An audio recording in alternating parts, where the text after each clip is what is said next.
ইরশাদ করেছেন, আপন ঈমানকে তাজা করতে থাকো, আপন ঈমানকে তাজা করতে থাকো।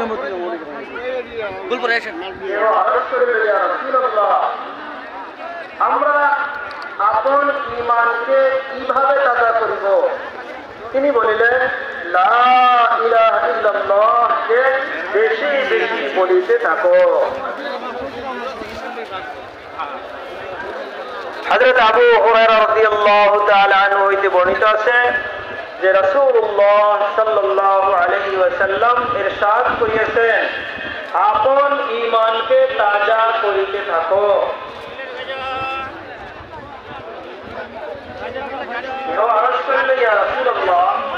আমরা আপন ঈমানকে কিভাবে তাজা করিব? রাসূলুল্লাহ সাল্লাল্লাহু আলাইহি ওয়াসাল্লাম বলিলেন, লা ইলাহা ইল্লাল্লাহকে বেশি বেশি পড়িতে থাকো।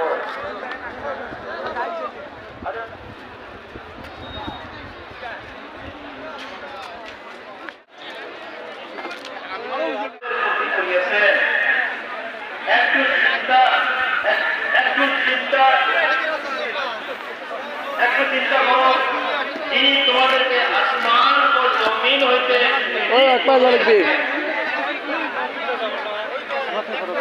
তিনি ছাড়া কোন সত্তা বা মাবুদ নাই। অতএব তোমরা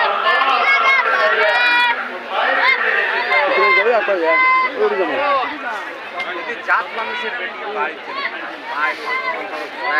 যাদের জমার মোকাবিলা হবে তারা তো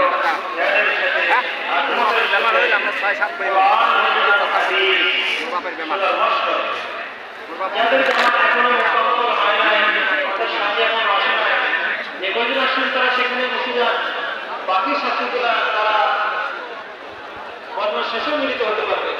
তবে প্রত্যেকজন সাথী যারা আল্লাহ রাস্তায় বাইরে হইতেছেন তারা রশির ঘেরার মধ্যে অবশ্যই হাজির থাকে। রশির ঘেরার মধ্যে যারা আছেন তারা আওয়াজ না করিয়া বসিয়ে যান। আর আমাদের সাথে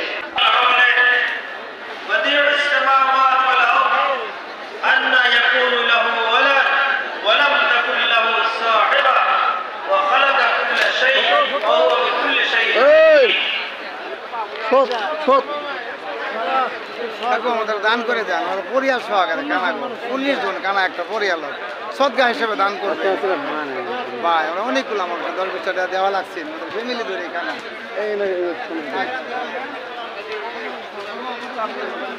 আল্লাহ তাআলা বলেন, ওয়াল্লাযীনা আমানু ওয়া হাজারু ওয়া জাহাদু ফী সাবিলিল্লাহি ওয়াল্লাযীনা আওয়াউ ওয়া নাসারু উলাইকা হুমুল ইউবাশশিরুহুম রাব্বুহুম বিরাহমাতিন মিনহু ওয়া রিদওয়ানিন ওয়া জান্নাতিন লাহুম ফীহা নাঈমুন মুকিম খালিদিনা ফীহা আবাদা ইন্নাল্লাহা ইনদাহু আজরুন আযীম। যারা ঈমান করিয়াছে এবং তারা মানা করছে এবং আল্লাহ তাআলার রাস্তায় আপন মাল ও জান দ্বারা ত্যাগ করিয়াছে, আল্লাহ তাআলার নিকট তাদের জন্য বড় মর্যাদা রয়েছে। ওই মামা সামনে রাস্তা ধরত নাই, হ্যাঁ এদিকে আলো পরিপূর্ণ কামিয়াব।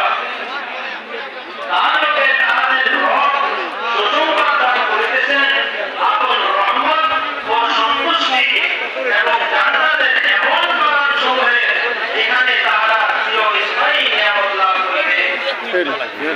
সেই সকল জান্নাতে তারা চিরকাল বাস করিবে।